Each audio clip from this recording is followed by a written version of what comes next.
আসন্ন দলবদলে সবার বাড়তি নজর ছিল ফ্রান্সের তারকা ফুটবলার কিলিয়ান এমবাপ্পের ওপর।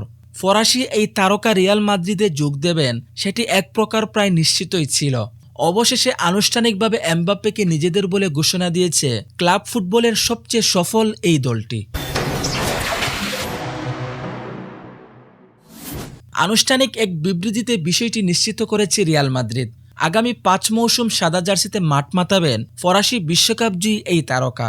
এমবাপ্পের সঙ্গে চুক্তির বিষয়ে নিজেদের ওয়েবসাইটে রিয়াল মাদ্রিদ জানিয়েছে, রিয়াল মাদ্রিদ সিএফ এবং কিলিয়ান এমবাপ্পে একটি চুক্তিতে পৌঁছেছে, যার ফলে তিনি আগামী ৫ মৌসুমের জন্য রিয়াল মাদ্রিদের হয়ে খেলবেন। রিয়াল মাদ্রিদে ফরাসি এই তারকার বেতন কত হবে, কত টাকা তিনি আয় করবেন, এই প্রশ্ন অনেক ফুটবল প্রেমীদের।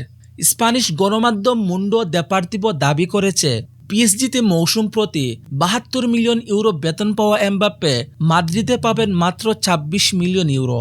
আয়কর কেটে নেওয়ার পর যা দাঁড়াবে ১৫ মিলিয়ন ইউরোতে, বাংলাদেশি মুদ্রায় যা ১৯০ কোটি টাকারও বেশি। পিএসজির তুলনায় বেতন প্রায় ৪ গুণ কমলেও রিয়াল মাদ্রিদের সর্বোচ্চ পারিশ্রমিক পাওয়া খেলোয়াড় হবেন এমবাপ্পেই। এছাড়াও ভবিষ্যৎ থেকে বড় অঙ্কের লভ্যাংশ পাবেন তিনি।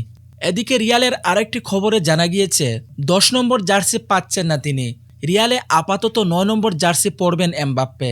লুকা মদ্রিচ সম্প্রতি ১ বছরের চুক্তি নবায়ন করেছেন। আগামী মৌসুম খেলে ক্রোয়েশিয়ান কিংবদন্তি প্রস্থানের পর তার ১০ নম্বর জার্সিটি পাবেন এমবাপ্পে।